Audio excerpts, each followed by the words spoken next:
The 911 dispatcher's voice was a flat line of practiced calm.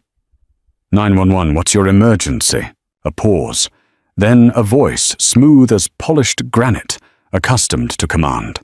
My name is James Pittman. I'm at 114 Oceano Drive, Malibu. My wife. She's missing. When did you last see her, sir? Last night. She was emotional. We had a disagreement. Another pause, this one perfectly timed for effect. She's 8 months pregnant. The words hung in the air, a masterpiece of calculated despair.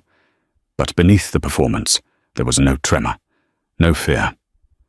Only the cold, chilling silence of a carefully closed door. Sarah Jenkins hated the smell of expensive coffee. It smelled like secrets and non-disclosure agreements.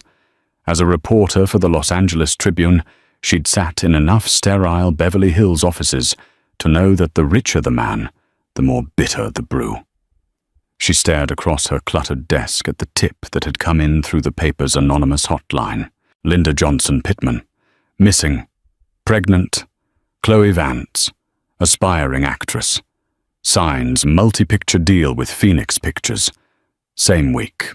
Coincidence was a luxury reporters couldn't afford. Sarah's editor, a perpetually stressed man named Dave, had been skeptical. James Pittman, the real estate mogul? He owns half of downtown. His lawyers will eat you alive, Sarah. He's released a statement. He's devastated and cooperating fully. Cooperating fully means his PR team is working overtime, Sarah had countered, tapping the printout of Chloe Vance's beaming face from a trade magazine. This girl couldn't get a call back for a car commercial 3 weeks ago. Now she's headlining a studio feature?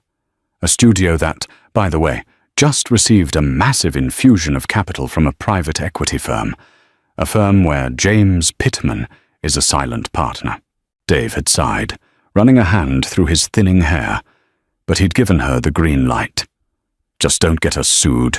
Again. Her first stop wasn't the police or Pittman's fortress-like Malibu estate. It was Linda's sister, a soft-spoken pediatrician named Dr. Eleanor Vance, who lived in a modest Pasadena bungalow that felt a world away from Oceano Drive. The house smelled of lemon polish and grief. Eleanor's eyes were red-rimmed, but her gaze was sharp. "He's putting on a show," she said, her voice trembling with rage. "The concerned husband, it's disgusting." She led Sarah to a small sitting room, walls covered in photos of 2 smiling sisters. In every picture, Linda's smile was radiant, genuine. Linda wasn't unstable. She was trapped. James didn't marry a woman. He acquired an asset. She was beautiful, came from a good family, looked perfect at his fundraisers. He controlled everything, her friends, her schedule, her money. She had to ask for an allowance like a child. "Did she ever talk about leaving him?" Sarah asked, her pen poised over her notepad. Eleanor nodded, twisting a damp tissue in her hands. Constantly, especially after she got pregnant. She said the baby changed everything. It wasn't just her life anymore. She was making a plan, saving small amounts of cash. She'd contacted a divorce lawyer, one who specialized in difficult men. She told him she was leaving. That was the disagreement he mentioned. Eleanor spat, the word dripping with venom. "It was last Tuesday night. She called me, whispering from the guest bathroom. She'd told him. He didn't yell. She said that's what scared her." He went completely silent. He just looked at her and said, "You are not taking my son from me. That will never happen." The next morning, she was gone. Sarah felt a chill crawl up her spine. This wasn't a grieving husband. This was a man whose prized possession had tried to escape.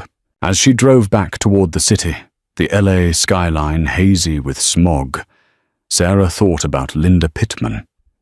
She wasn't just a headline anymore. She was a woman who had been planning a future, a mother-to-be fighting for her child's freedom. Sarah pulled over and looked at the photo of Chloe Vance again, her smile wide and vacant, a starlet on the rise. Was that the face of a co-conspirator, or just another one of James Pittman's acquisitions? The price of a Hollywood dream, Sarah suspected, had just gone up, and she had a sickening feeling that Linda Pittman had been the one to pay it. James Pittman's office occupied the top floor of a skyscraper that stabbed at the Los Angeles sky. The view was breathtaking, a panorama of power that stretched from the Hollywood Hills to the Pacific.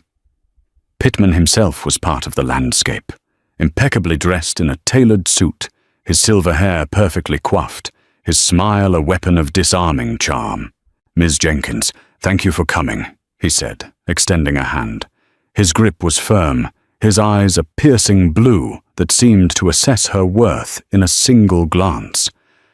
"I want to be as transparent as possible. Anything to help find my Linda." Sarah sat in a leather chair that probably cost more than her car. "Mr. Pittman, your wife's sister claims you had a serious argument the night Linda disappeared. She says she was planning to leave you." The smile didn't falter. It was a masterclass in emotional deflection. "Eleanor is distraught, and I don't blame her. She's looking for someone to blame. The truth is, Linda and I had a wonderful marriage. Were there moments of stress? Of course, a pregnancy can be challenging." He leaned forward, his voice dropping to a conspiratorial whisper. "Linda suffered from bouts of anxiety. Sometimes she felt overwhelmed. My fear is that she simply needed to get away, to clear her head, and she's gone somewhere without her phone." It was a perfectly crafted narrative. The fragile, unstable wife and the long-suffering, devoted husband. He was already poisoning the well. "And Chloe Vance?" Sarah asked, changing tack. "It's quite a coincidence she landed a major movie deal the same week your wife vanished." For the first time, a flicker of something cold crossed Pittman's face before being instantly suppressed. "Chloe is a talented young woman. I've made some introductions for her. Yes. I enjoy supporting the arts. Her success is her own. To imply any connection is not only libelous, it's deeply insulting to my family during this agonizing time. He was good. He was better than good. He was a predator who had learned to mimic the soothing sounds of his prey. Sarah knew she wouldn't get anything more from him directly." As she left, a lawyer with a face like a clenched fist handed her a folder. "A statement from Mr. Pittman's legal team," he said curtly. "We trust you'll report responsibly." It was a threat wrapped in legalese. That afternoon, Sarah drove to the sprawling Malibu estate. The police had finished their initial search, finding nothing. The house was a monument of glass and white stone overlooking the ocean, beautiful and sterile as a mausoleum. Sarah parked down the road, watching. She saw gardeners, pool cleaners, a private security detail. People who saw things. She found what she was looking for, at a small market a few miles down the PCH. A woman with tired eyes and a nervous habit of looking over her shoulder was buying groceries. Sarah recognized her from a staff photo Eleanor had shown her. "Maria?" Sarah said softly. The woman froze, her hand hovering over a carton of milk. "I don't know you. My name is Sarah Jenkins. I'm a reporter. I'm looking into Linda Pittman's disappearance. You were her housekeeper." Fear washed over Maria's face. "I quit. I don't work there anymore. I don't know anything." She tried to move past, but Sarah stood her ground. "Linda's sister said you were close with her. She said Linda confided in you." Maria's eyes filled with tears. "Please," she whispered, her voice barely audible. "You don't understand. He will ruin me.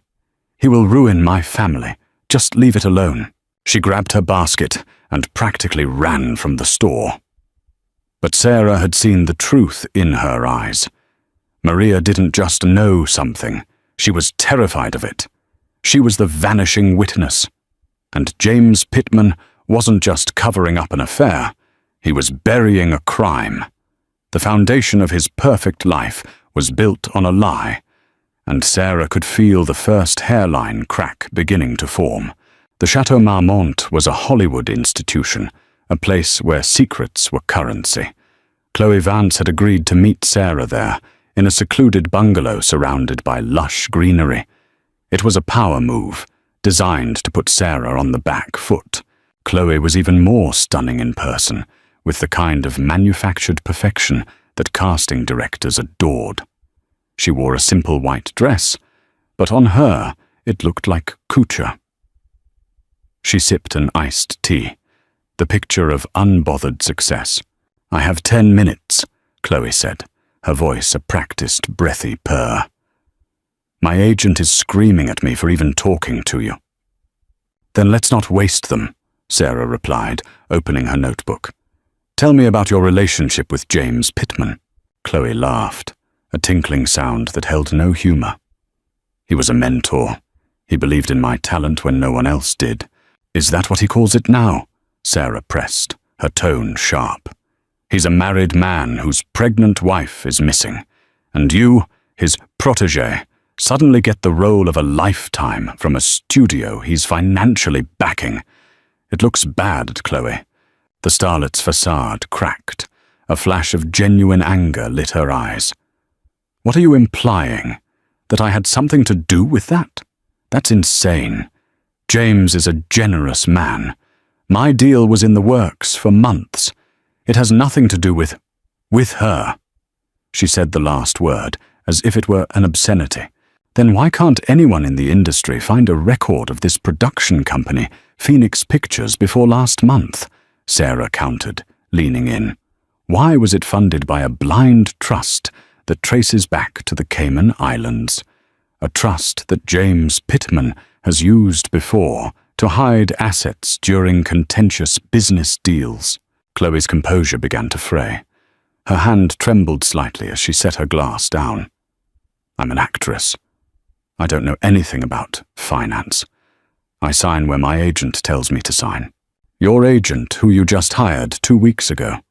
The one who works for the same agency that represents James Pittman's corporate interests.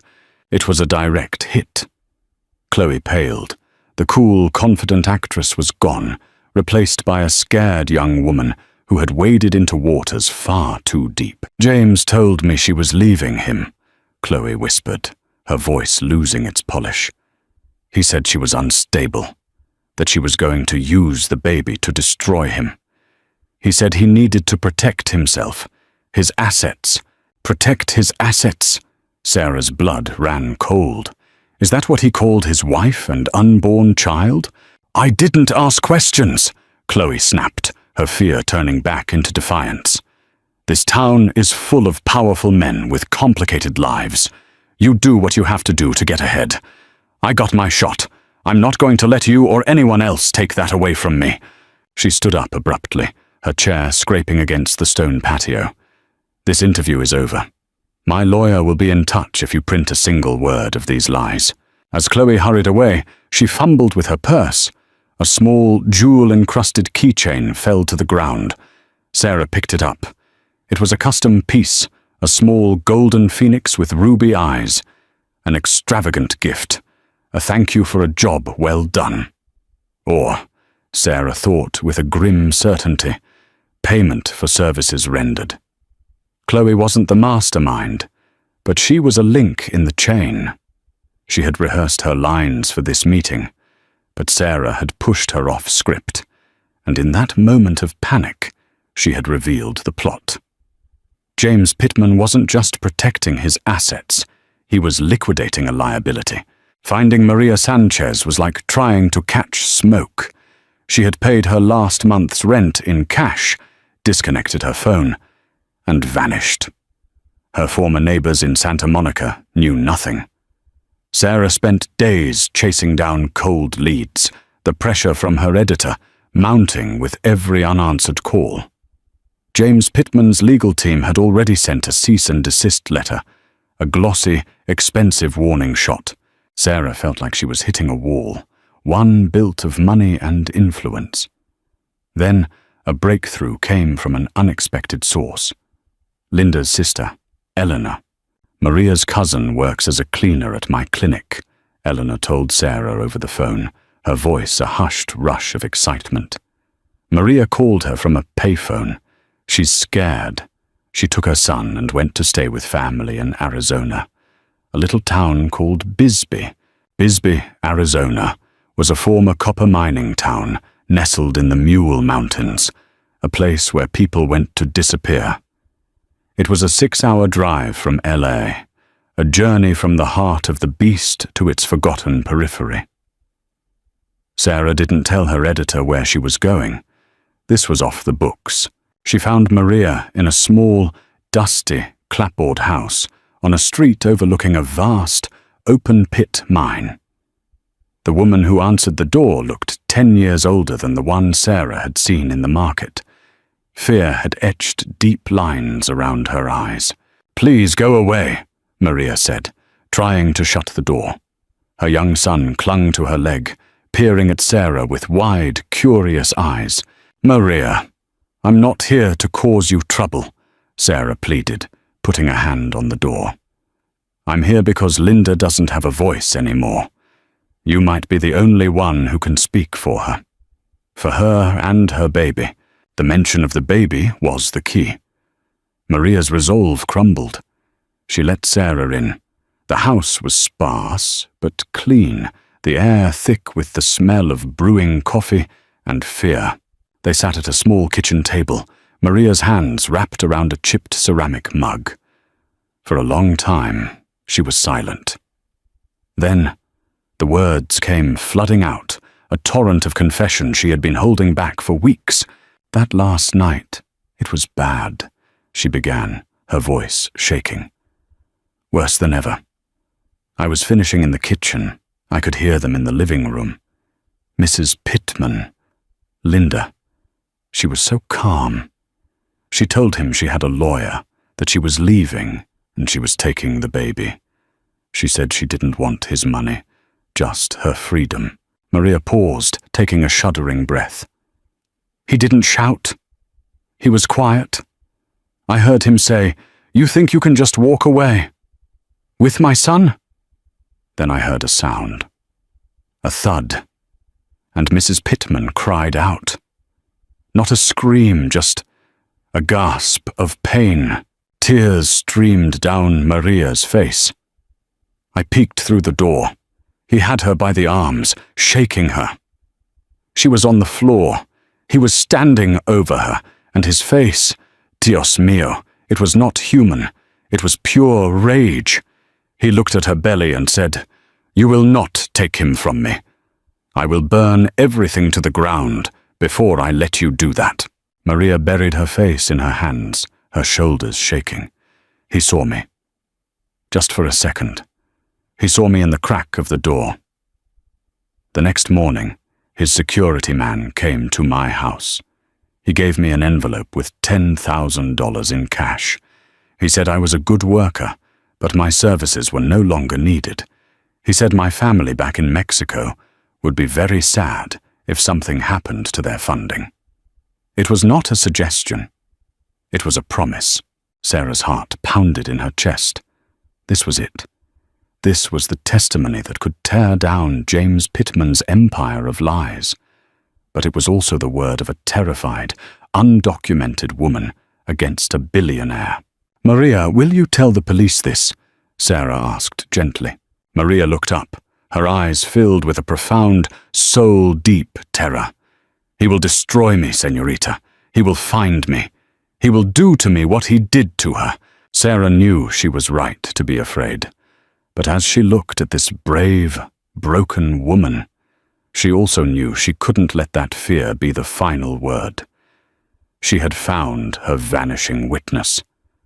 Now, she had to find a way to protect her long enough to make her voice heard. Armed with Maria's horrifying story, Sarah felt a surge of righteous energy. But when she discreetly presented the information to her contact at the LAPD, Detective Miller, the response was deflating. "It's a powerful story, Jenkins," Miller said, leaning back in his squeaky office chair. But legally, it's hearsay from a scared witness who fled the state. Pittman's lawyers will paint her as a disgruntled ex-employee trying to extort him. We need something solid, something he can't spin. Frustration gnawed at Sarah. Pittman was untouchable, wrapped in layers of money and legal armor. She decided to attack from a different angle. If she couldn't prove what happened to Linda's body, maybe she could prove the motive behind it. She started digging back into the deal with Phoenix Pictures, Chloe Vance's golden ticket. She spent 2 days locked in her apartment, surrounded by financial records, incorporation documents, and a truly heroic amount of caffeine. She traced the funding for Phoenix Pictures through a labyrinth of shell corporations, from the Cayman Islands to Delaware to a small, unassuming office in Van Nuys. The paper trail was designed to be impenetrable, a financial fortress. But Sarah found a crack. A name appeared on one of the secondary incorporation documents as a registered agent, a low-level financial consultant named Arthur Finch. A quick search revealed Finch had handled similar setups for Pittman Development in the past. He was a creature of habit. More importantly, a public record search showed he was going through a messy, expensive divorce. A man under financial pressure was a man who might talk. Sarah found Arthur Finch not in a high-rise office, but in a dimly lit sports bar in Tarzana, nursing a beer and staring at a basketball game with vacant eyes. He was a small, rumpled man, the kind of person who fades into the background, perfect for handling a billionaire's dirty work. "Mr. Finch," Sarah said, sliding onto the stool next to him. "I'm Sarah Jenkins. I'm a reporter. I have some questions about Phoenix Pictures." Finch flinched as if he'd been tasered. "I don't know what you're talking about." "I think you do," Sarah said, placing a copy of the incorporation document on the bar between them. His name was circled in red. "I know you work for James Pittman. I also know your wife's lawyer is demanding a hefty settlement. A major scandal involving your #1 client probably wouldn't help your financial situation." It was a bluff, but it landed. Finch's face went slack with panic. He looked around the bar nervously. "You don't know what you're messing with. This isn't some white-collar fraud case. I know a pregnant woman is missing, and your boss's mistress got a multi-million-dollar production deal out of nowhere," Sarah said, her voice low and intense. "Tell me what the deal was really for." Finch drained his beer in one long swallow. "It wasn't a payoff," he finally mumbled, avoiding her eyes. "Not for the girl, anyway. It was a transfer. Pittman knew his wife was leaving him. In a California divorce, she'd be entitled to half of everything. He was moving assets, hiding them. He was creating a new company, funding it with his own hidden money, and putting the actress's name on it as a front. When the divorce was settled, he'd dissolve the company, and the money would be his again. Clean. The movie deal was just the cover story to make the money's existence look legitimate. Sarah's mind reeled. The sheer, cold-blooded calculation was staggering. He wasn't just going to leave his wife. He was going to leave her with nothing. He was planning to cheat her out of her share, Sarah said, the pieces clicking into place. Finch gave a bitter, humorless laugh. That was the plan. But I guess she found out about it. Or maybe she found out about something else. He signaled the bartender for another beer. I set up the accounts. That's all I did. I saw documents, timelines. He was planning this for months. What else did you see, Arthur? He shook his head, staring into his glass. I saw the purchase of a remote property, up near Castaic Lake. Bought through another shell company about 2 months ago. He paid cash. Said it was a long-term land investment. A cold dread settled in Sarah's stomach. A remote property. Paid in cash. An investment no one knew about. It wasn't a place to hide his money. It was a place to hide something else. The money trail hadn't just led her to the motive. It had led her to the gravesite. The reversal was swift and brutal. Sarah took her findings, Maria's testimony, the financial trail, the existence of the Castaic Lake property, and published a bombshell article in the Tribune. The story exploded online, a viral sensation of outrage and speculation. For a moment, it felt like victory. Then, the empire struck back. James Pittman didn't just issue a denial. He launched an all-out war. He appeared on a national morning show, his face a mask of dignified grief. He painted Sarah as a reckless sensationalist, a vulture picking at his family's tragedy for clicks. He portrayed Linda as a troubled woman he had tried desperately to help. He even produced a forged letter, supposedly from Linda, alluding to her desire to run away and start over. His lawyers filed a massive defamation lawsuit against Sarah and the Tribune. His PR team worked around the clock, feeding friendly media outlets a counter-narrative. Chloe Vance, coached to perfection, gave a tearful interview, calling Sarah's article a disgusting fabrication, and professing her unwavering belief in James's innocence. Worst of all, he went after the witnesses.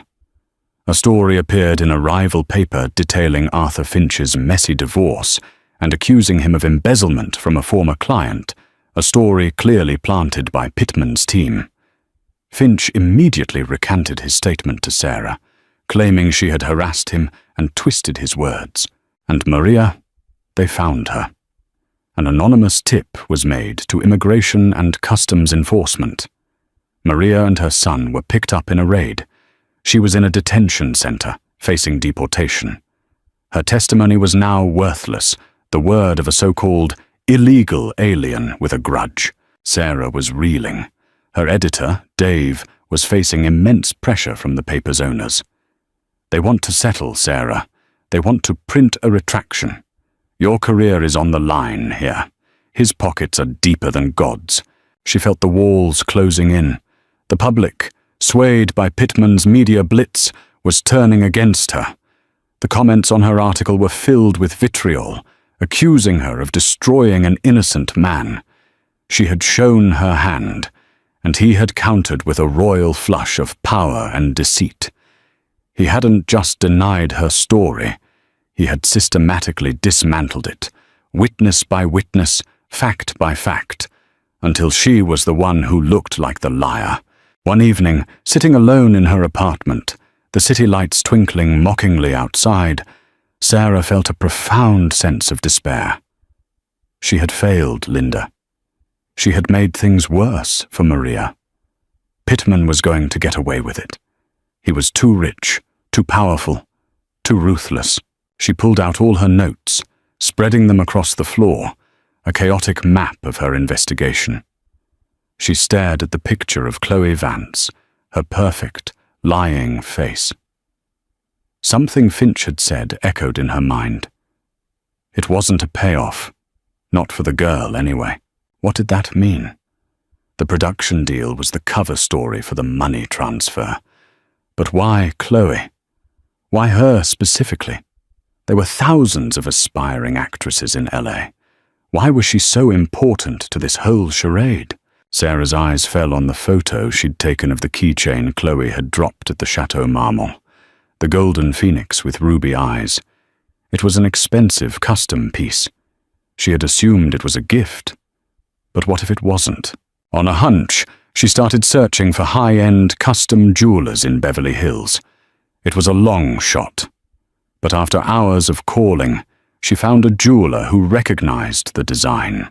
"Ah yes, the phoenix pendant," the man said, his voice smooth and discreet. "A unique commission. The client wanted a duplicate of a piece she already owned. Said she was sentimental." "Who was the client?" Sarah asked, her heart hammering. "Let me check the records. Here we are. The original piece was purchased over a year ago. A gift from Mr. James Pittman to Ms. Linda Johnson Pittman." The air left Sarah's lungs. It was Linda's. The phoenix wasn't a gift for Chloe. It was a prop.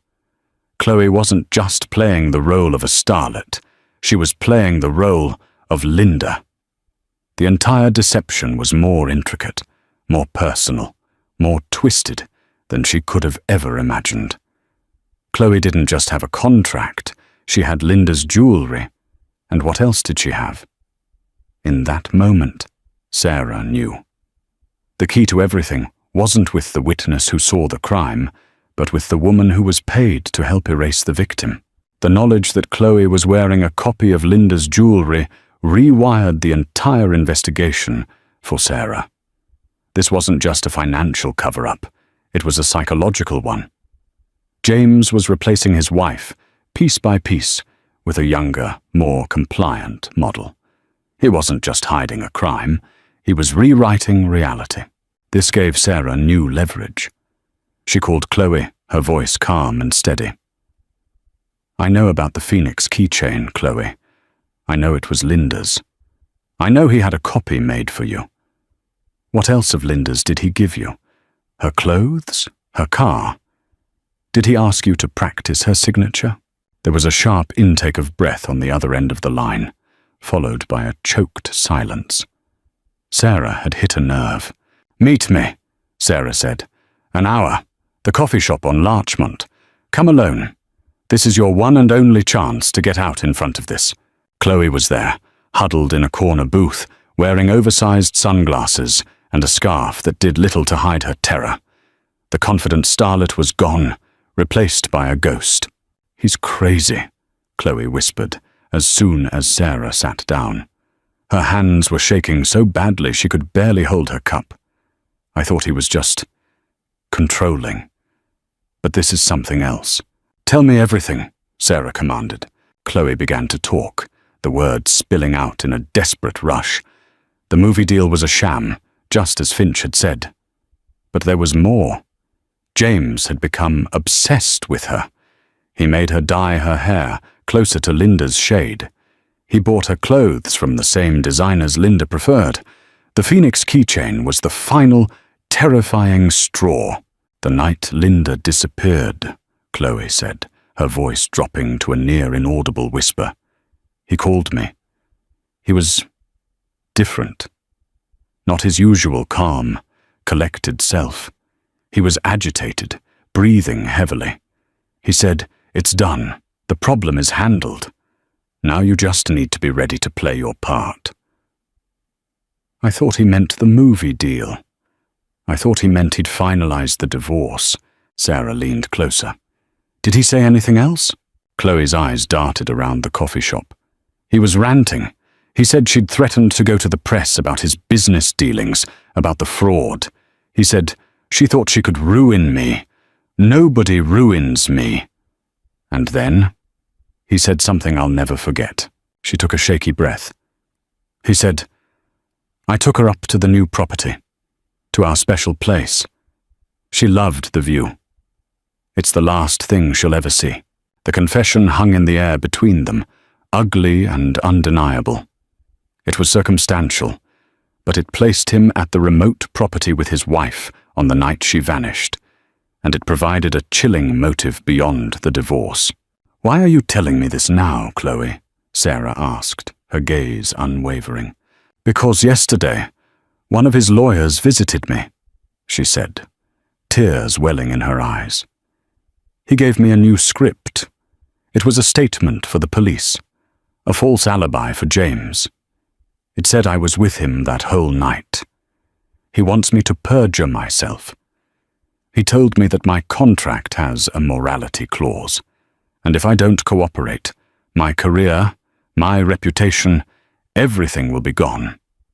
He said, 'You're with him, or you're under him.' I realized then, I'm not his partner.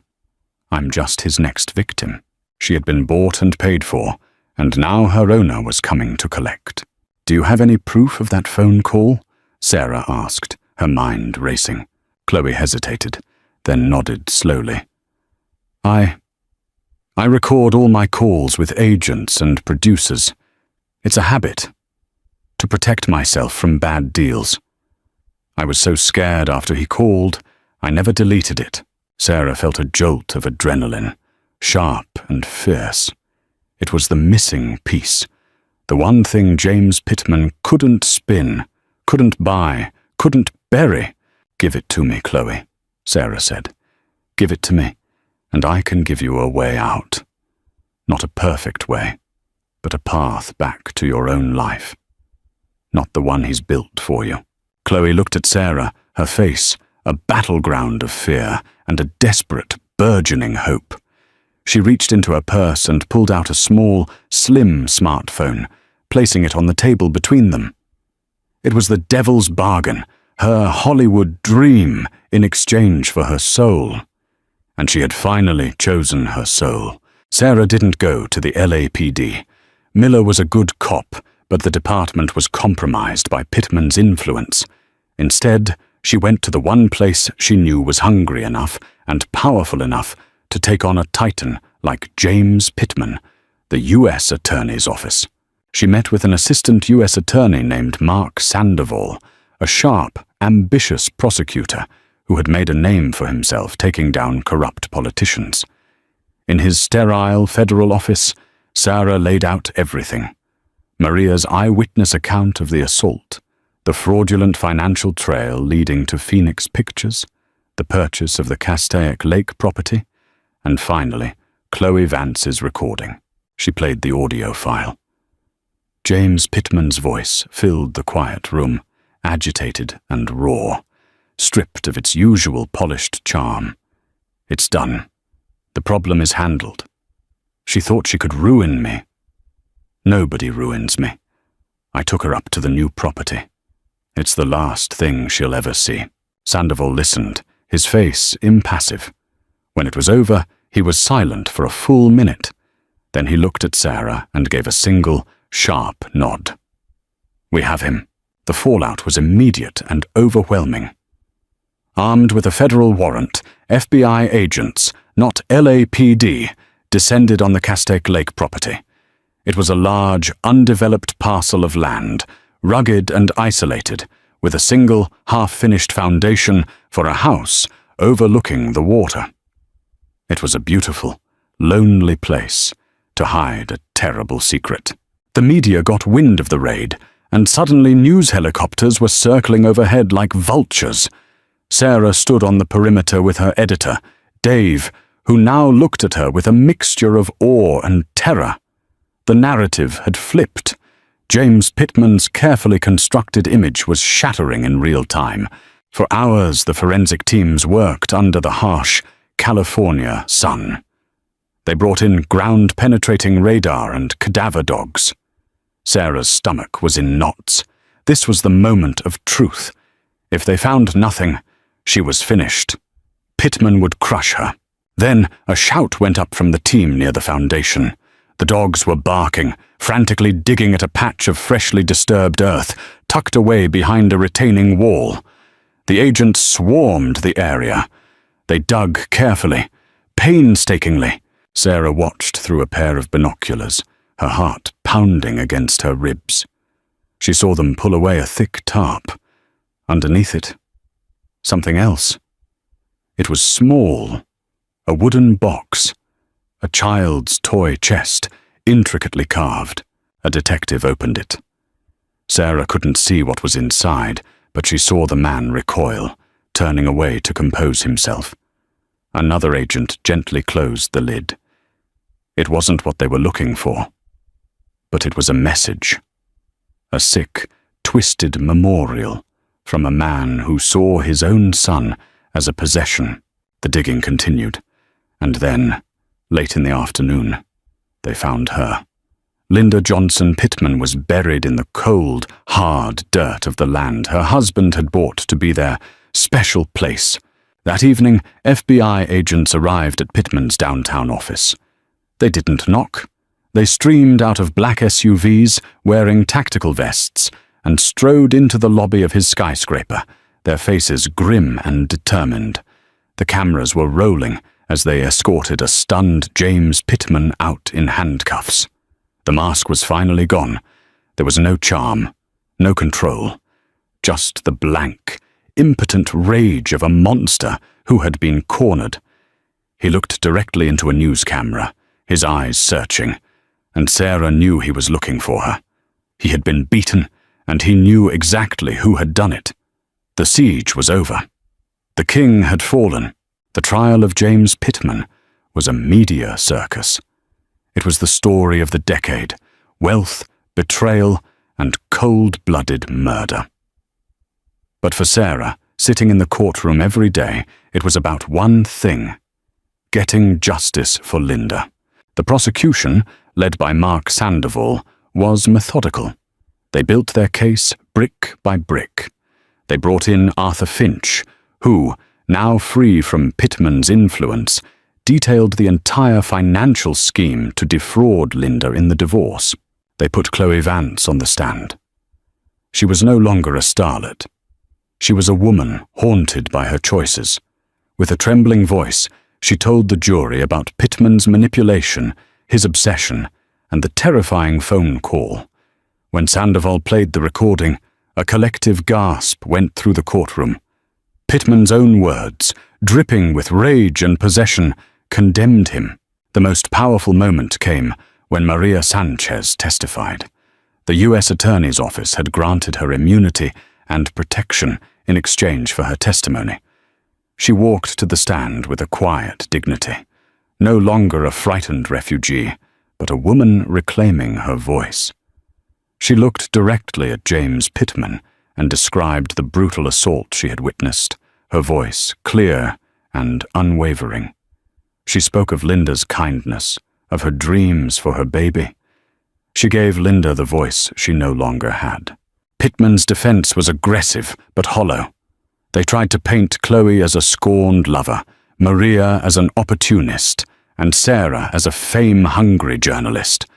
But they couldn't explain away the recording. They couldn't explain away the body buried on his property. Sarah watched James throughout the trial.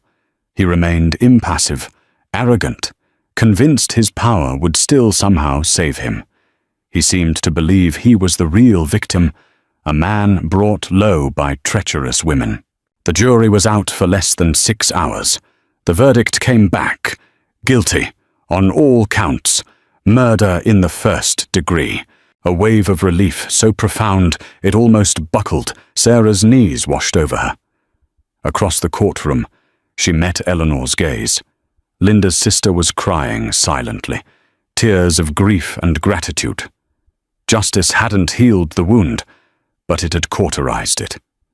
It was an ending.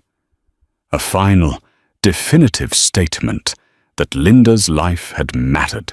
Weeks later, Sarah visited Maria at a small apartment, secured for her by the Witness Protection Program.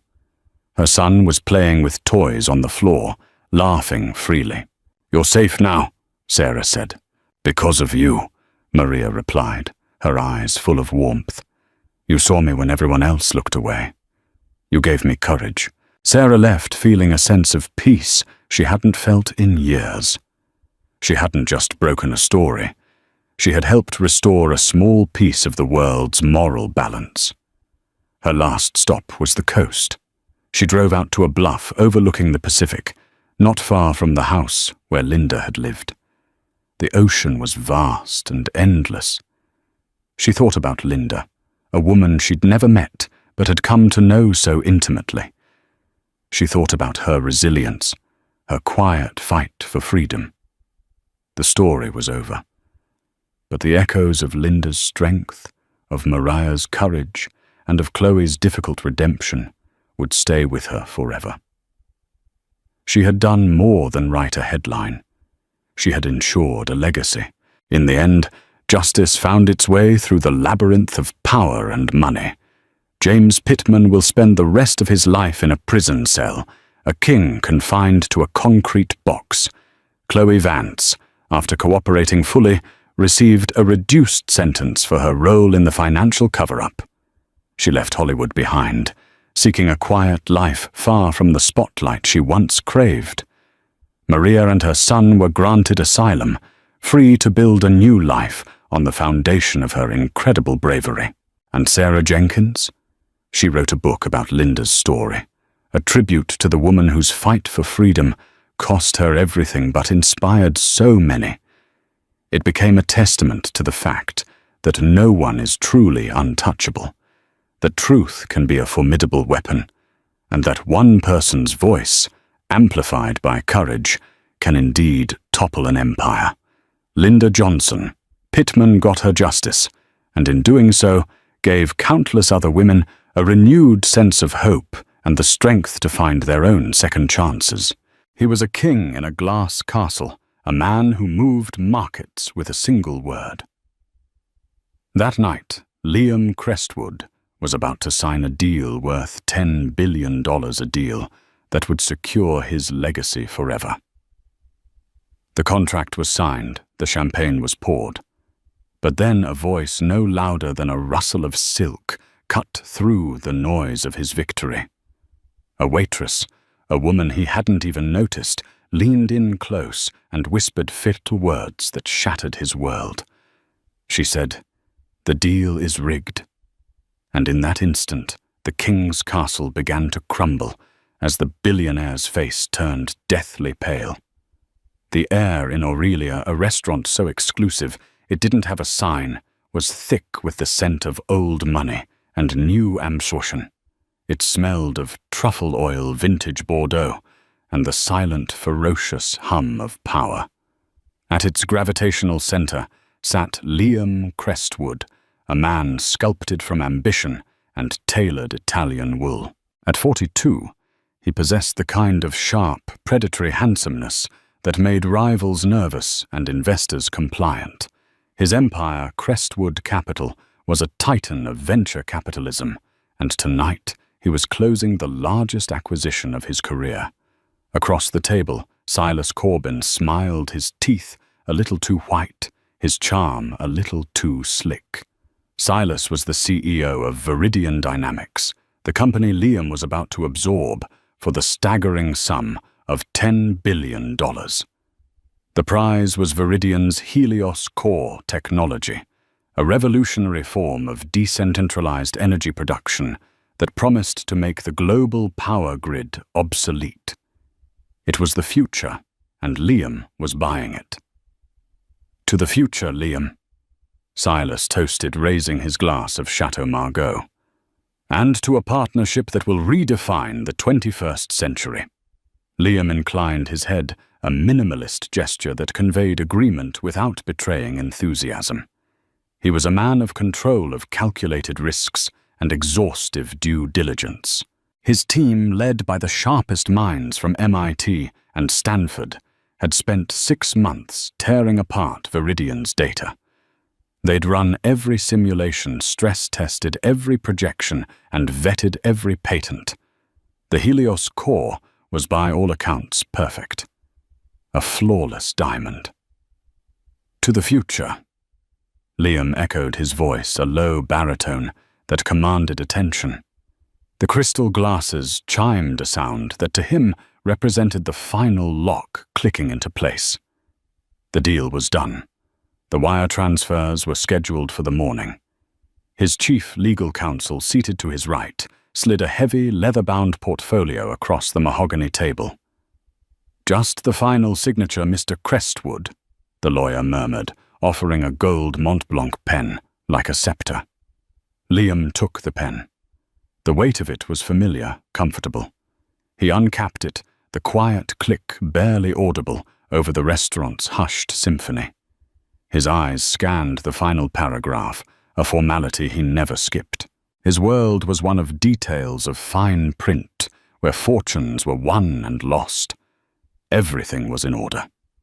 He lowered the nib to the signature line, the ink ready to seal his legacy. It was in that suspended moment, a breath held between one epoch of his life and the next, that she appeared. She moved with an efficiency that made her almost invisible, a ghost in a crisp black uniform.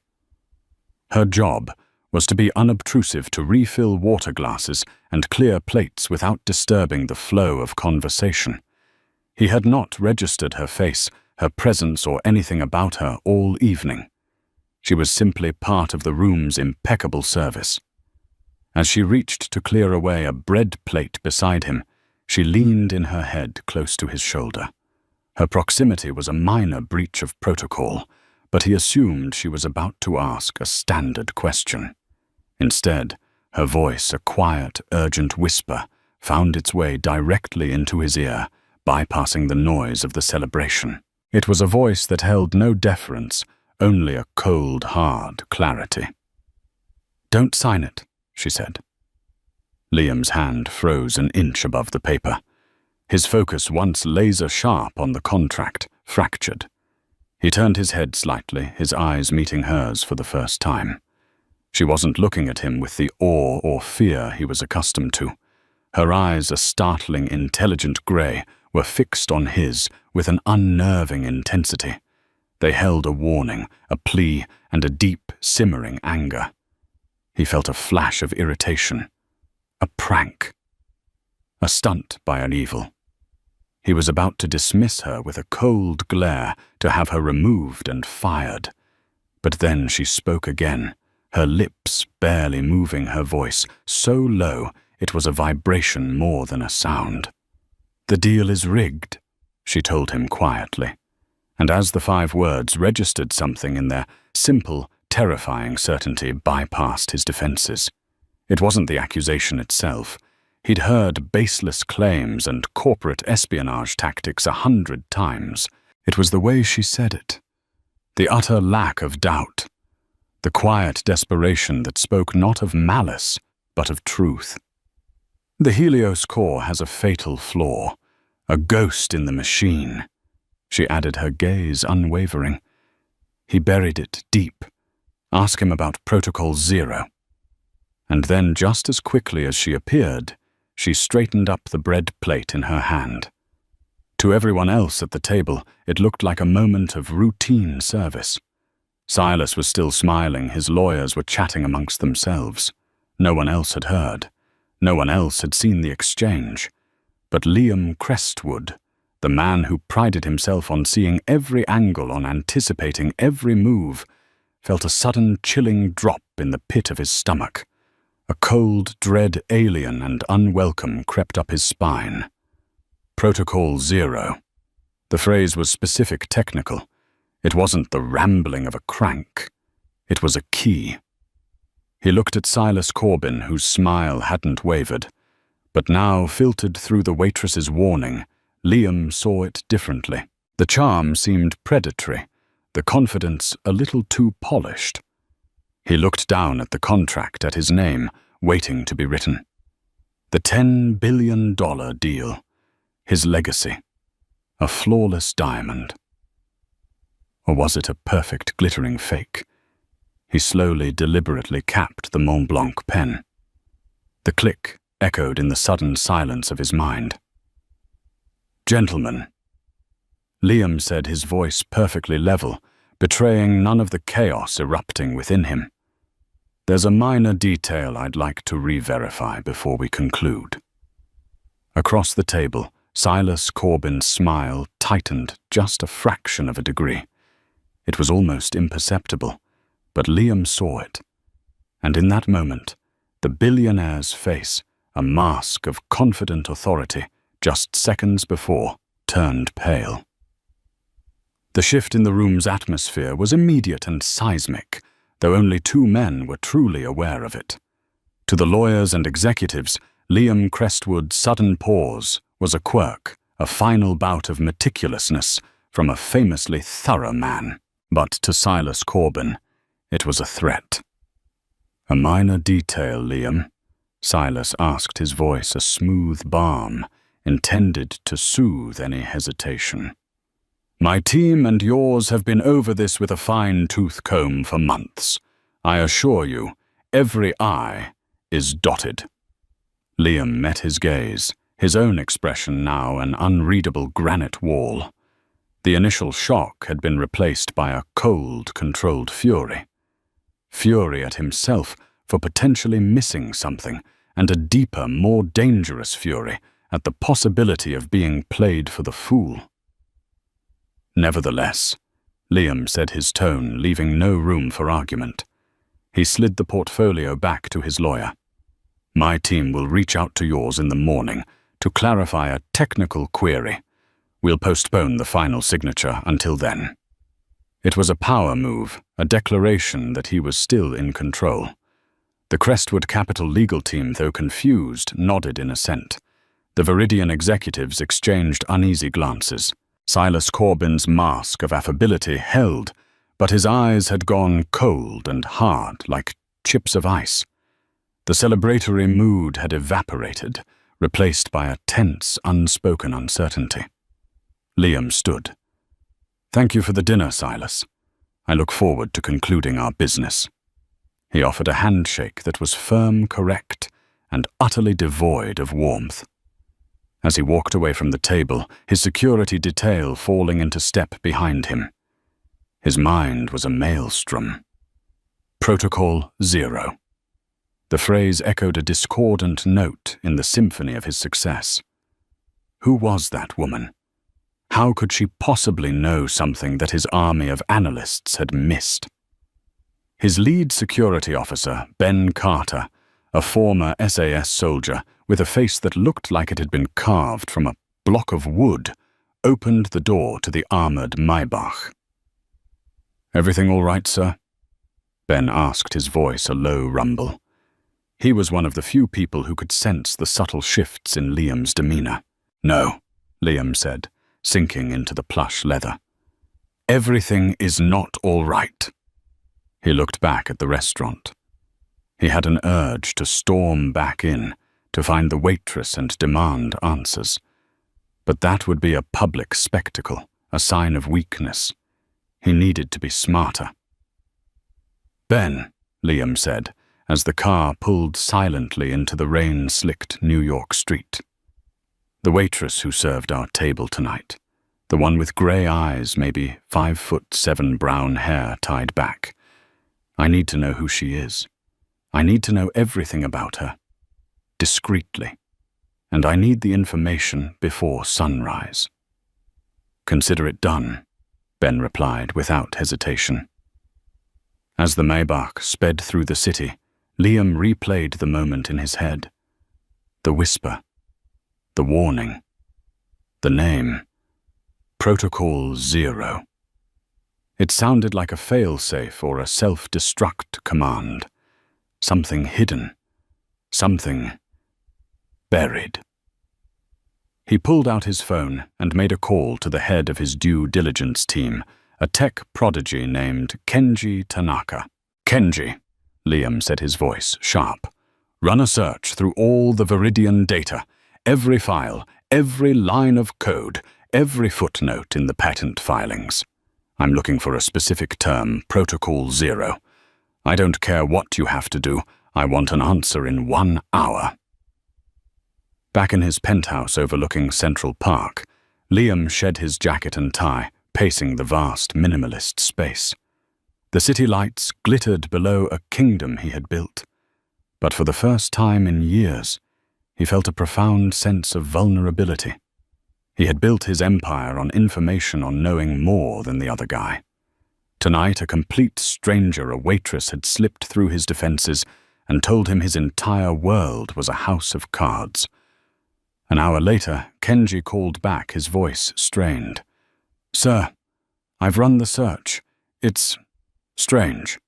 The term Protocol 0 appears nowhere in the primary data, the simulations, or the official documentation. Not once." Liam's jaw tightened. "Nowhere, are you certain? Positive? It's as if the term doesn't exist in their universe," Kenji said. "But I found something. In the deep archive of the server data we mirrored, there are fragments. Deleted log files, overwritten code snippets.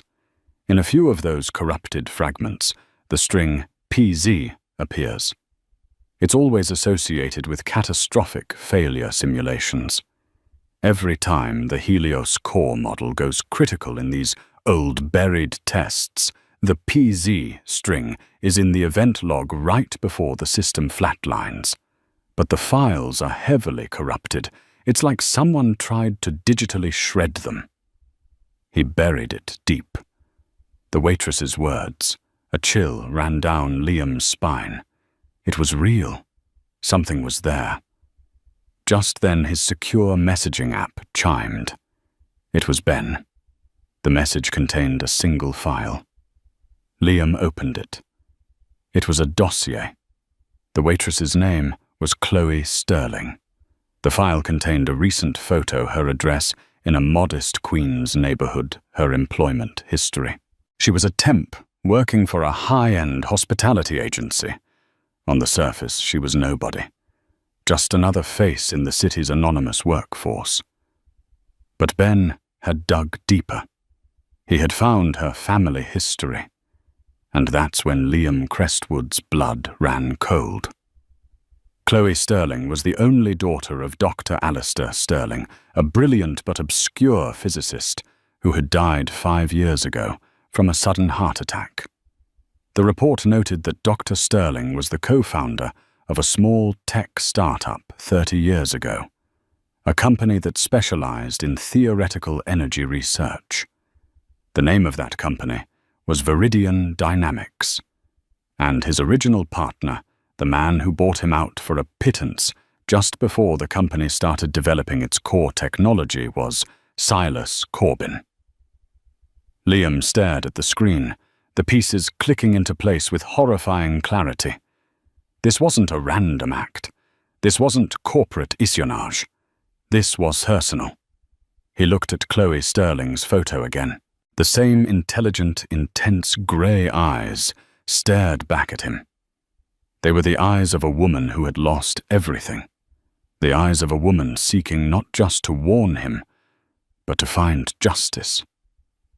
As he reached for his coat, he noticed something he'd missed.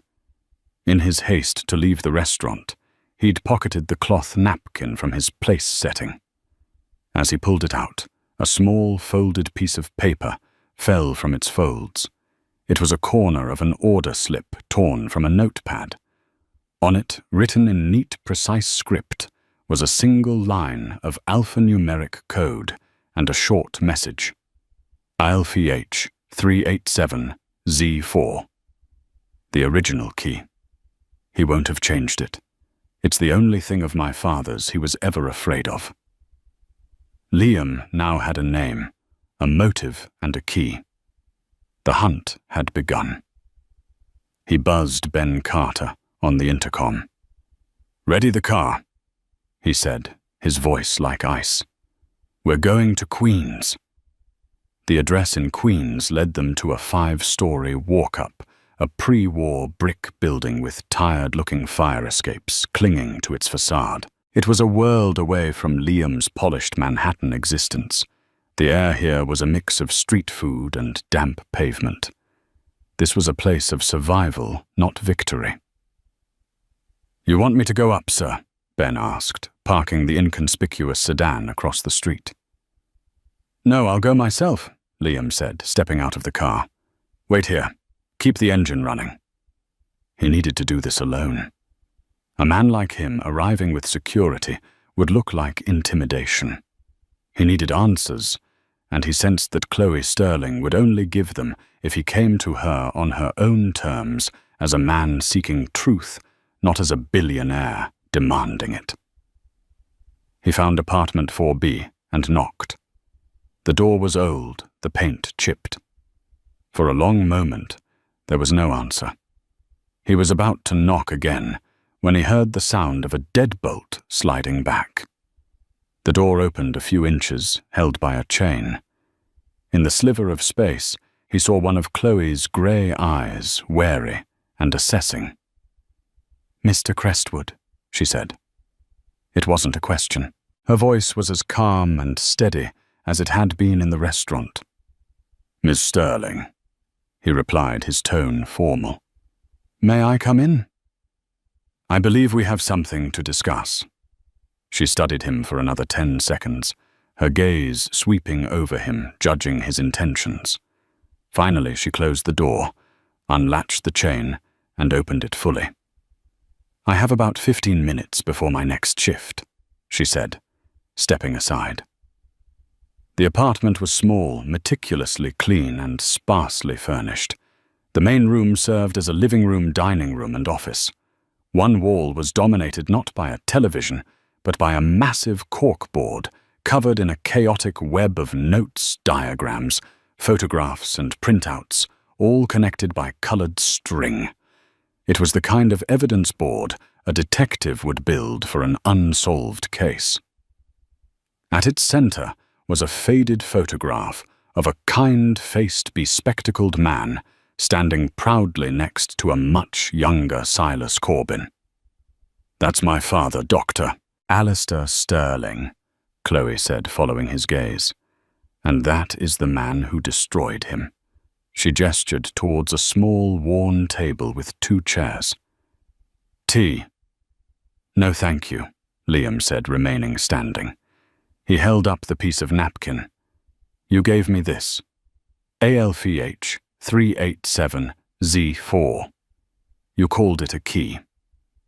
"It's a master access key," she explained, her arms crossed. "My father designed the original server architecture for Viridian. He built back doors into everything. It was his intellectual property. He felt he had a right to be able to access his own work. That key is for the legacy archive server, the one they think is decommissioned but is actually air-gapped in their sub-basement data center. It's where they dump old raw data they're legally required to keep but don't want anyone to see. It's where he would have hidden his tracks." Liam's mind raced. An air-gapped server. A physical breach would be necessary. "And Protocol 0. Chloe walked over to the corkboard. "My father was a genius, Mr. Crestwood. But he was also a cautious man. He trusted Silas Corbin, but he didn't trust the kind of people Silas was starting to bring in as investors. People who cared only about profit, not safety. The Helios core is based on a delicate quantum reaction. It's stable 99.99% of the time.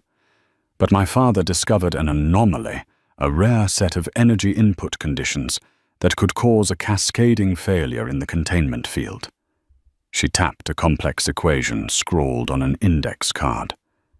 "The reaction wouldn't just stop. It would reverse. For a fraction of a second, it would draw an immense amount of energy from its immediate surroundings, causing a catastrophic implosion. Not a bomb, but a vacuum. A silent, destructive void. Anything within a 100-meter radius would be crushed instantly." Liam felt a visceral chill. The Helios core units were designed for residential and commercial districts. One failing would be a localized disaster, a citywide rollout. The consequences were unthinkable. "He called this vulnerability Protocol 0. Chloe continued, her voice tight with remembered pain. It was his term for the absolute fail state. He was developing a software patch, a governor that would prevent the core from ever reaching the required input conditions. But Silas saw it as a delay, an unnecessary expense. He argued that the conditions were so statistically improbable they'd never occur. "But they could occur," Liam stated, understanding dawning. "They could," she confirmed, "and my father refused to let the technology go to market without the patch. That was their final argument. A week later, Silas called an emergency board meeting when my father was out of town. He used my father's unwillingness to move forward and his obsessive focus on edge cases to paint him as an obstacle. He engineered a vote and pushed him out of the company he helped build." She finally looked at him, her eyes glistening. They gave him a check that was an insult and a non-disclosure agreement that was a gag order. Silas took all of my father's research, all of it. My father spent the next 25 years fighting them in court. But Silas had better lawyers and deeper pockets. The stress, the injustice of it all. It killed him. He died at his desk trying to find a way to warn the world. She took a deep breath, composing herself. "For 5 years, I've been trying to find proof. I knew he kept meticulous records. I took this job because the agency sometimes staffs events at Viridian's corporate headquarters, and at restaurants like Aurelia, where their executives meet. I've been listening, watching, waiting for a chance. When I heard your deal was closing, I knew I was out of time." Liam was silent, processing the enormity of her story. This wasn't just a rigged deal.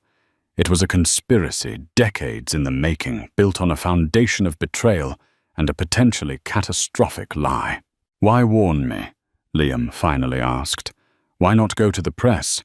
Because the press would want undeniable proof, which I don't have, without getting into that server," she said bluntly. "They'd print Silas's denials and he'd bury the story with his PR machine. He'd paint me as the disgruntled daughter of a failed scientist. But you have the resources to get that proof. You were about to give him $10 billion. Right now, you are the only person on Earth with more leverage over Silas Corbin than he has over you. You're the only one who can stop him." He looked from the board, a testament to one woman's obsessive quest for justice, to her face etched with a strength that belied her simple uniform. He had come here expecting to interrogate a source. He was leaving with a mission. This was no longer just about his money or his reputation. It was about a legacy, not his, but Dr. Alistair Sterling's. "The server," Liam said, his voice low and determined. "Where is it?" "Their headquarters. Downtown," Chloe replied. "Sub-level 3. The room is shielded, no wireless access in or out. Physical access only." Liam nodded slowly. His mind was already formulating a plan, a series of moves and counter-moves. It was an impossible challenge, a fortress to be breached. But Liam Crestwood had not built his empire by backing down from the impossible. "Ms. Sterling," he said, his gaze meeting hers. "Your next shift. Cancel it. As of this moment, you work for me." The next 48 hours were a blur of controlled chaos, orchestrated from Liam's penthouse, which had been transformed into a high-tech command center. Whiteboards replaced priceless art, and encrypted laptops covered the polished surfaces. The air crackled with the energy of a brewing storm. Liam knew he couldn't use his own people for this. Crestwood Capital's employees were analysts and lawyers, not covert operatives. A breach of Viridian dynamics had to be untraceable, executed by professionals who existed in the shadows. He needed ghosts. His first call was to a man known only as Spectre. Liam had used him once before, years ago, to handle a delicate case of industrial espionage. Spectre was a digital phantom, one of the world's most formidable ethical hackers. He specialized in penetrating secure networks, not for destruction, but for information. They met not in person, but in a heavily encrypted virtual conference room that Spectre had built himself. His avatar was a simple grey silhouette. "It's been a while, Crestwood," Spectre's synthesized voice crackled. "I assume you're not calling to discuss the weather." "I need you to map a network," Liam said, getting straight to the point. "Viridian Dynamics headquarters. I need to know every camera, every motion sensor, every keypad, every digital heartbeat inside that building. I need to know their security patrol schedules and the vulnerabilities in their system. And I need it yesterday." "Viridian," Spectre mused. "That's a top-tier system. Pricey. You're not asking me to knock on the door. You're asking me to dismantle a fortress." "I'm aware," Liam said. "The compensation will reflect the difficulty." There was a pause.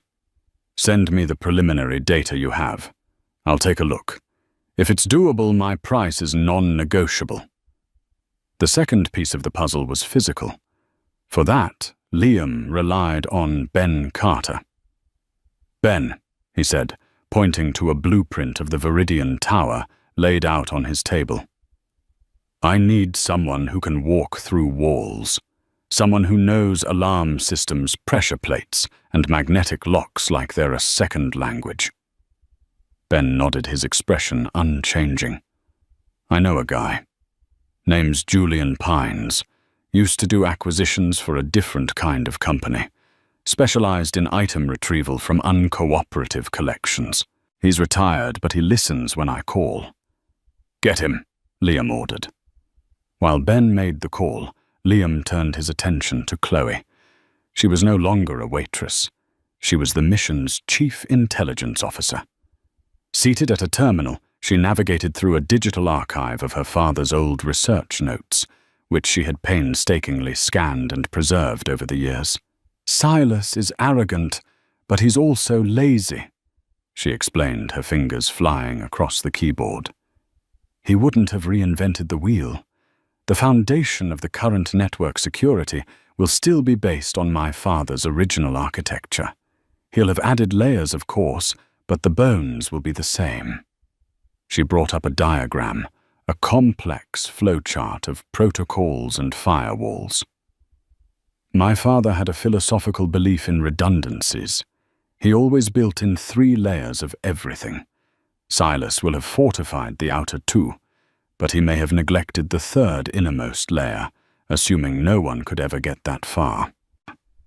Over the next day, the team took shape. Julian Pines, a wiry, restless man in his late 50s, with nimble fingers and the perpetually alert eyes of a cat, arrived and immediately began studying the building's schematics.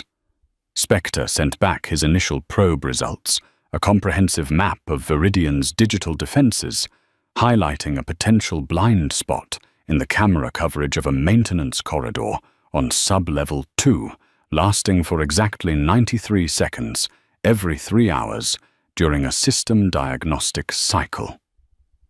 The plan coalesced around that 93-second window. It was audacious and timed to the millisecond. Phase 1 belonged to Spectre. He would launch a sophisticated phishing attack aimed at a single mid-level IT employee at Viridian, creating a temporary security credential. This credential wouldn't grant access to anything important, but it would allow them to enter the building after hours under the guise of a routine systems check. Phase 2 was Julian. Using the stolen credential, he and Ben would gain access to the building. They would navigate to the sub-level 2 maintenance corridor. During Spectre's 93-second camera blind spot, Julian would have to bypass a laser grid and a pressure-sensitive floor to access a hard-wired terminal that controlled the environmental systems for the server rooms below. Phase 3 was Chloe's contribution. From that terminal, they would upload a code she had written based on her father's notes. The code wouldn't shut down security. Instead, it would trigger a false overheating alert in a non-critical server rack in a different section of the sublevel. This would automatically redirect the on-site security patrol to the false alarm, giving them a clear 10-minute window. Phase 4 was the final breach. During those 10 minutes, Julian would have to crack the physical lock on the legacy archive room. It was an old-school tumbler lock, a relic of her father's time, but one Julian assured them was a nostalgic work of art he could handle. Once inside, Ben would use the key Chloe had provided, ALFH387Z4, to access the air-gapped server directly with Spectre, guiding him via a secure audio link on how to mirror the drive's contents onto a shielded external device. It's insane, Julian muttered, tracing a route on the blueprints with his finger. Too many variables. If any one of us is off by a second, the whole thing comes down. It's the only way, Liam said, his voice a steely anchor in the room's tense energy. Silas closes the secondary funding round in 72 hours. Once that money is in, he'll have enough capital to weather any scandal. We have to get that proof before then. Chloe looked up from her screen. There's one more thing. The server is protected by a final fail-safe my father called the Sterling cipher. If you enter the wrong master password more than twice, it initiates a data wipe protocol. The drive will be magnetically scoured clean in less than 10 seconds. And the password is? Liam asked. Chloe shook her head. I don't know. He never wrote it down. He said it was something that only he would know. Something personal. A new formidable obstacle. They could get all the way to the goal line, only to be stopped by an unsolvable riddle. We'll cross that bridge when we come to it, Liam said, though a knot of unease tightened in his gut. Spectre. Are you ready? Ready to knock? The synthesized voice replied. Julian Ben. Both men gave a curt nod. Chloe, Liam said, turning to her. You will be here with me, guiding them. You know the system better than anyone. She nodded, her face pale but determined. Her entire life, her entire quest for justice for her father, had led to this single night. As the team prepared to deploy, Liam stood by the window looking out at the city. He was risking everything, his money, his freedom, his reputation on the word of a waitress and a team of ghosts, all to expose a flaw in a deal he had once considered his masterpiece. It was a gamble that defied all logic. But as he thought of Chloe's story, of Alistair Sterling's stolen legacy, he knew it was the only move he could make. The night of the operation descended upon the city with a cold, unforgiving rain that slicked the streets and blurred the neon lights into a watercolor haze. Inside Liam's penthouse, the silence was absolute, broken only by the quiet hum of electronics and the rhythmic drumming of rain against the panoramic windows. It was 2:00 a.m. Showtime. Spectre status, Liam said into his headset, his eyes fixed on a multi-panel display showing security camera feeds Spectre had discreetly looped. The lure is in the water, Spectre's voice replied, cool and detached. Target acquired. A junior sysadmin named Philip, likes online poker and has a weakness for emails promising free tech gadgets. He's about to become our new best friend. On one screen, a mock email appeared impeccably designed to look like an internal IT bulletin announcing a mandatory security update. A few tense seconds passed, then a small icon on Spectre's display flashed green. He clicked. We're in, Spectre announced. I'm cloning his low-level access card now. The credentials are being transmitted to Ben's device. Miles away in a nondescript van, parked a block from the Viridian Tower, Ben Carter watched a progress bar on a small, sophisticated card writer fill up. A blank white card was fed into the machine, and moments later it emerged as a perfect replica of the sysadmin's ID. Credentials received, Ben confirmed. We're moving. He and Julian Pines exited the van clad in dark work uniforms with a generic Network Solutions logo stitched on the chest. They looked like any other after-hours contractors, blending seamlessly into the city's nocturnal rhythm. You look nervous for a guy who used to do this for a living, Ben rumbled as they approached the building's side entrance. Nervous is what keeps you from getting sloppy, Julian retorted, his fingers flexing. Cocky is what gets you a 10-year stay in a concrete box. They swiped the card. The light on the reader turned green. A quiet click and the door opened. They were inside the belly of the beast. Back in the command center, Chloe's voice was a steady presence in their ears. Lobby cameras are on a 30-second loop for the next 5 minutes, courtesy of Spectre. Head left past the reception desk. The stairwell door is your third on the right. Guided by her intimate knowledge of her father's designs and Spectre's real-time digital surveillance, the two men moved like specters through the deserted echoing halls of the corporate giant. They descended 3 flights of stairs, the air growing cooler and smelling of conditioned air and ozone. They reached the maintenance corridor on sublevel 2. "Okay, this is the tricky part," Julian whispered into his mic, peering around the corner. A web of red laser beams crisscrossed the hallway, impossibly dense. "Standard Class 3 grid. You sneeze too hard, and the whole building goes into lockdown. The diagnostic cycle begins in 2 minutes," Spectre's voice cut in. "The grid will go down, but the pressure plates under the floor will remain active. Julian, it's your stage." "Just give me my cue," Julian said, pulling a small, thin metal probe from his kit. Liam watched on a monitor, displaying a schematic of the corridor. 2 dots representing Ben and Julian were poised at the edge of a red-hatched danger zone. His hands were clenched into fists.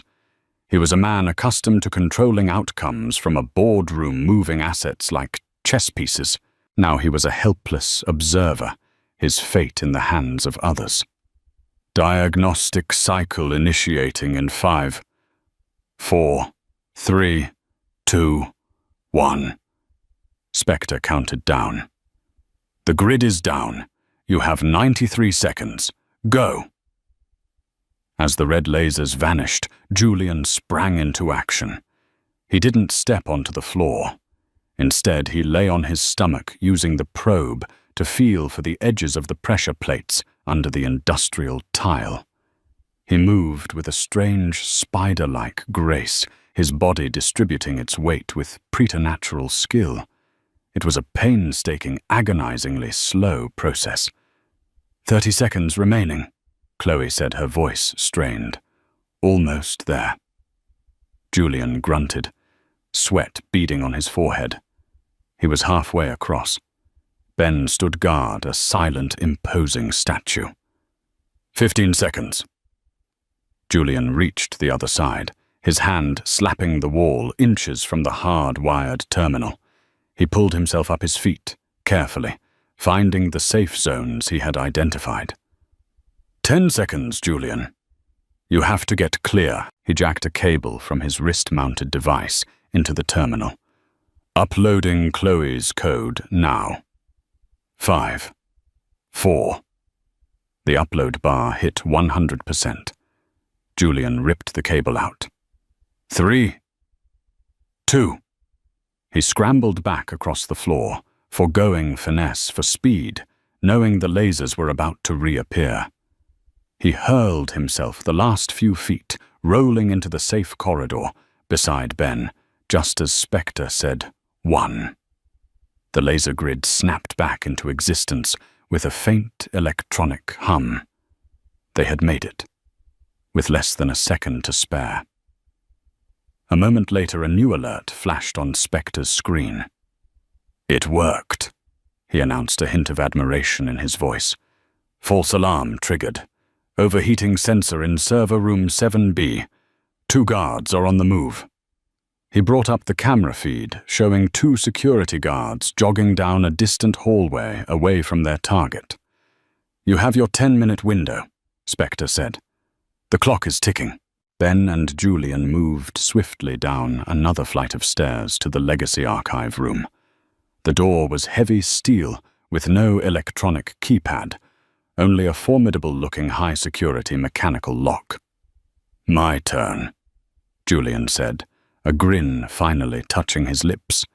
He produced a set of tension wrenches and picks from his kit. They don't make them like this anymore. A Medeco biaxial. Beautiful. He inserted the tools, his head pressed against the cold steel of the door, listening to the faint clicks of the tumblers. The seconds ticked by. 1 minute, 2, 3. "How are we doing, Julian?" Liam asked, his voice tight. "Patience," Julian murmured. "This is a conversation, not an argument. She's telling me her secrets." Click, click, clack, click. Suddenly he went still. He turned the tension wrench. A loud, satisfying thunk echoed in the quiet corridor. Julian stepped back from the door and gave it a slight push.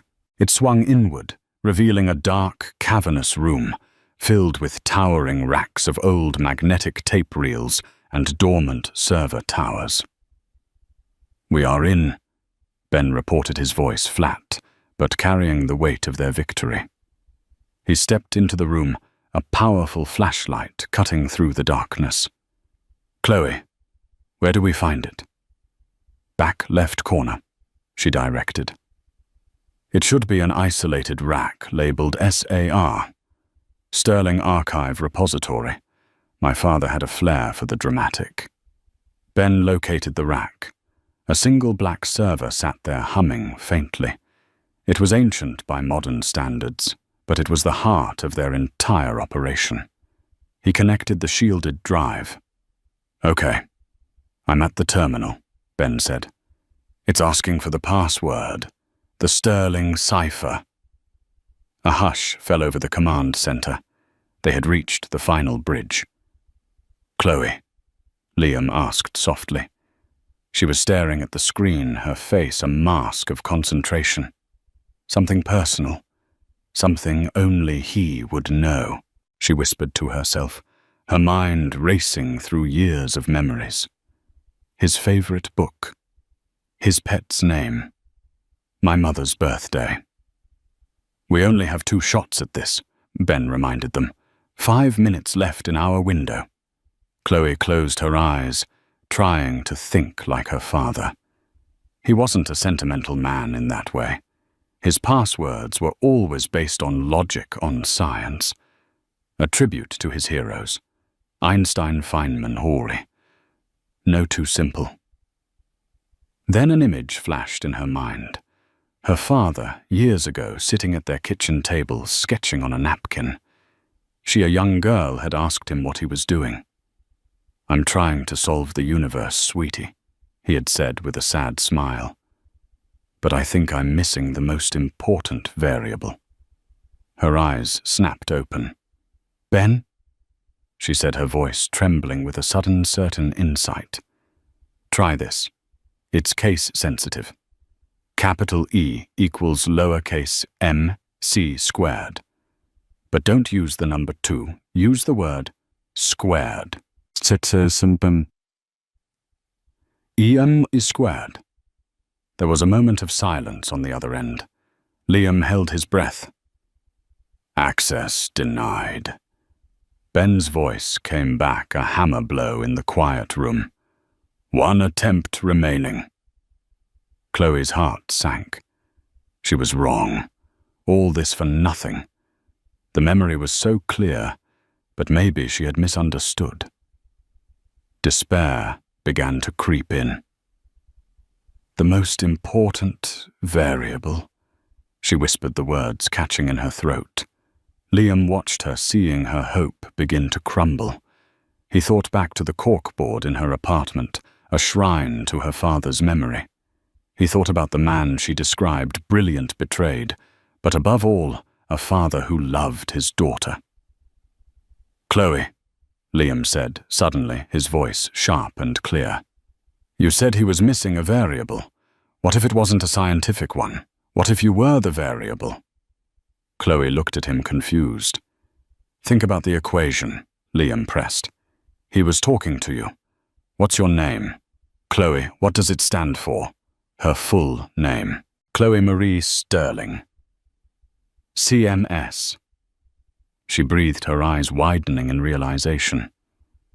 "ESMC. Squared," Liam finished. "Try that. E-Sacker CMS squared." It was a wild guess, a leap of faith based on nothing more than a father's love. "Ben, do it," Chloe said, her voice filled with renewed hope. "Capital E equals capital C, capital M, capital S, and the number 2 for squared." Again the agonizing silence. The progress bar for the 10-minute window was almost full. Then Ben's voice came through, filled with a rare note of triumph. "Access granted. I'm in. Mirroring the drive now." With the adrenaline of the heist fading with the morning light, the true work began. The specialists, Julian and Spectre, had vanished back into the shadows from which they came, leaving Liam, Chloe, and Ben in the silent penthouse. The shielded drive, the prize from their impossible raid, was connected to a secure offline laptop. It was a digital tomb, and they were about to unearth its secrets. Chloe took the lead, her fingers flying across the keyboard. The file structure was a maze of encrypted folders, but a single unlocked text file sat in the root directory. It was named README and contained a simple cryptic phrase. "The key is the question I could never answer." A sad smile touched Chloe's lips. "I know this," she whispered. It was a question her father had often muttered in despair during his long, futile legal battles. She typed the decryption key. "What is the half-life of a lie?" Instantly, the drive's contents unlocked. For hours, they delved into the digital ghost of Dr. Alistair Sterling. They found his original time-stamped designs for the Helios core, proving his ownership of the intellectual property.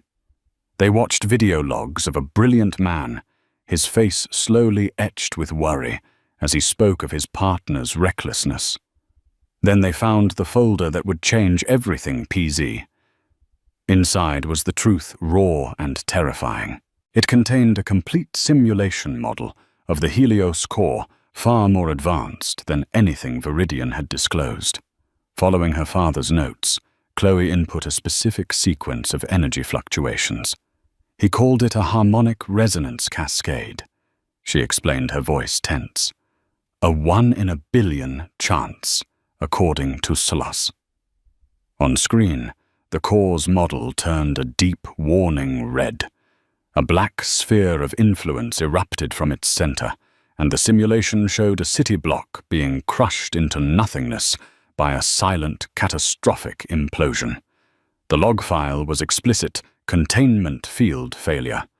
Protocol 0 engaged. "He knew," Liam breathed, staring at the screen. Silas knew this could happen. The proof was in the next file, an audio recording. They listened to the chillingly casual conversation between the two partners from decades ago. Alistair's voice was firm, pleading for caution and for the flaw to be fixed. Silas Corbin's reply was cold and dismissive. "The risk is acceptable, Alistair," he'd said. "You're an obstacle to progress." It was the smoking gun, irrefutable proof of a willful criminal deception. But the final file was the most devastating. It was a video log of Alistair, recorded just after he was ousted from his own company. He looked broken, but his eyes burned with a cold fire. "If you are seeing this," he began, "it means Silas has pushed ahead, knowing the danger. He has built his empire on a time bomb. I have failed to stop him through conventional means, so I was forced to create my own." He explained that Protocol 0 was no longer just a flaw. He had turned it into a weapon. "I designed a remote activation key," Alistair confessed, his voice heavy with the weight of his creation.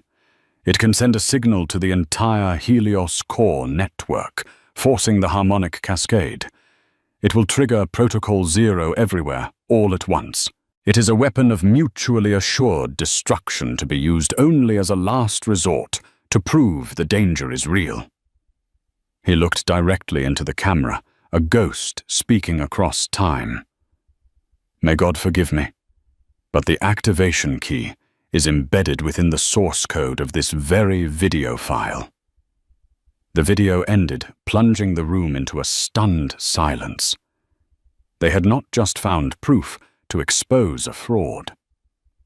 Alistair Sterling, in his desperation, had given them a doomsday trigger. The leverage they now possessed was absolute, but it was terrifyingly dangerous. They held the power not only to ruin Silas Corbin, but to hold his entire legacy hostage with the threat of unimaginable catastrophe.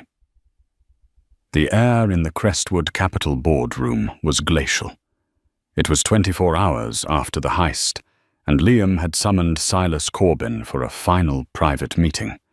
No lawyers, no executives, just the two of them.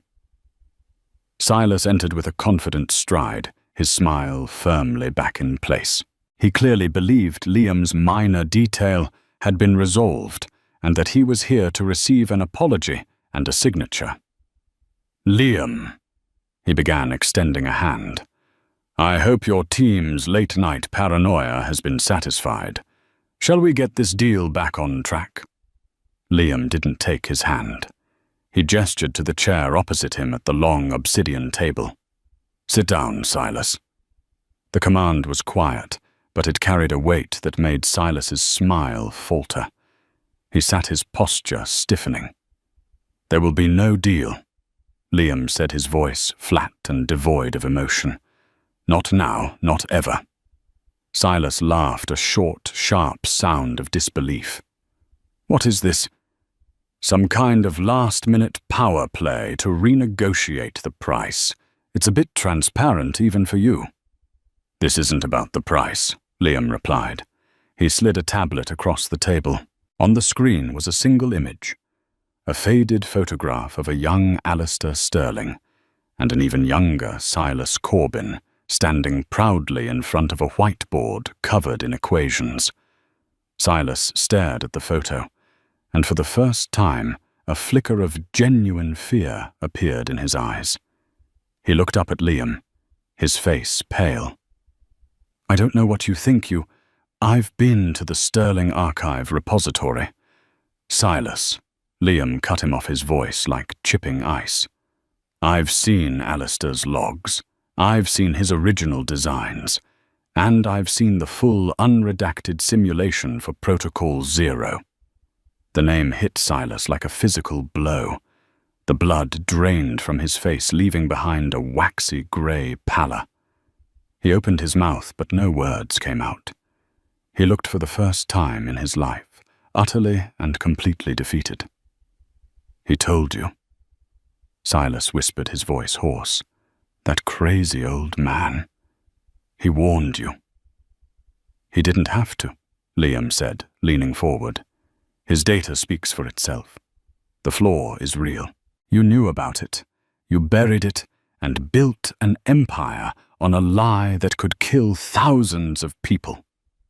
Silas slumped back in his chair, the fight gone from him. "It was a 1 in a billion chance," he muttered, repeating the same tired excuse from the audio log. "The risk was acceptable." "Acceptable to you, perhaps," Liam shot back, "but not to me, and not to the people whose lives you were willing to gamble with." He let the silence hang in the air for a moment, letting Silas drown in it. Then he delivered the final devastating blow. Alistair didn't just leave behind his research, Silas. He left a fail-safe, a remote activation key, a way to trigger Protocol 0 across every Helios core unit simultaneously, his last resort. And I have it. If Silas had been pale before he was now ashen, the implication was clear. Liam didn't just have the power to expose him. He held a kill switch that could turn his entire life's work into a global catastrophe. It was the ultimate checkmate. "What do you want?" Silas asked, his voice barely a whisper. "Money." "You already have all the money in the world." "This isn't about money anymore," Liam said, standing up and walking to the window, his back to Silas. "This is about justice and legacy." He turned back to face him. "Here is what is going to happen. You are going to walk away from Viridian Dynamics. You will issue a public statement citing personal health reasons for your immediate retirement. You will transfer your entire share portfolio, every single stock, into a trust that I will control." Silas stared at him aghast. "You're going to take my company?" "No," Liam corrected him. "I'm going to save it. The trust's first act will be to fund a new R&D division. Its sole purpose will be to fix the Protocol's zero flaw, to implement the governor that Alistair Sterling designed 30 years ago. We will make the Helios core safe. We will make it what it was always supposed to be. He paused, letting the terms sink in. The head of that new division and the primary beneficiary of the trust, Liam continued, will be its rightful heir, Chloe Sterling. Silas looked as though he might be physically sick. The idea of Alistair's daughter inheriting the empire he had stolen was an irony so bitter it was poison. "You can't," Silas stammered. "The board, the shareholders will be thrilled to learn that Crestwood Capital is stepping in to oversee a massive technological refit that will make their investment infinitely more secure," Liam said coldly. "As for the board, they will fall in line when I present them with a redacted version of my findings. They can either accept these terms or I can release the full data package to every major news outlet and regulatory agency on the planet. Your call." It wasn't a choice. It was an execution. Silas Corbin, the titan of industry, was broken. He had been outmaneuvered, outplayed, and stripped of everything he had built. "And you?" Silas asked, a flicker of defiance in his voice. "What do you get out of this? You're sinking billions into fixing a company you're not even acquiring." Liam walked back to the table and looked down at the defeated man. "What do I get? I get to sleep at night," he said simply. "Now get out of my building. My lawyers will be in touch." Silas Corbin didn't say another word. He stood on shaky legs and walked out of the boardroom, a ghost leaving his own life behind. Later that day, Liam met Chloe in a small, quiet park downtown. The rain had stopped, and the city was washed clean. He handed her a portfolio containing the charter for the new trust and the R&D division. "It's all there," he said. "The Alistair Sterling Foundation. You're in control. You have the funding, the resources, everything you need to finish your father's work." Chloe took the portfolio, her hands trembling slightly. She looked at him, her grey eyes clear and filled with a profound gratitude that was more powerful than any words. "Why?" she asked the same question Silas had posed. "You didn't have to do any of this. You could have just walked away from the deal." Liam thought for a moment, looking at the city skyline. "My whole life has been about acquisition," he said, his voice thoughtful. "Buying things. Companies, technologies, influence. I was about to pay $10 billion for a legacy. But you showed me that a true legacy isn't something you buy. It's something you build. Or in this case, something you help rebuild." He turned to her. "Your father was a great man, Chloe. It's time the world knew it." A single tear traced a path down Chloe's cheek, but she was smiling. It was a smile of relief, of justice, of a future her father had only dreamed of. The deal may have been rigged, but in the end, justice had found a way to balance the books. Liam Crestwood hadn't closed the biggest deal of his career. He had just made the best investment of his life. In the end, it wasn't about the $10 billion. It wasn't about the power or the prestige.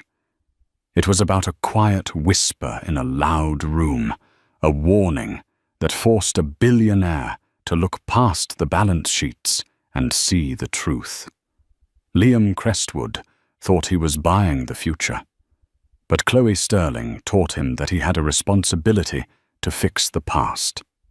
Together, they turned a story of betrayal into a legacy of innovation and justice, proving that sometimes the most powerful person in the room isn't the one signing the check, but the one brave enough to speak the truth.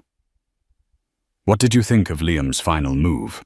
Was it justice or was it the ultimate corporate takeover? Let us know your thoughts in the comments below. If you were captivated by this story of intrigue and redemption, please give this video a thumbs up, share it with someone who loves a good twist, and make sure you subscribe to the channel for more stories that prove real life is more dramatic than fiction.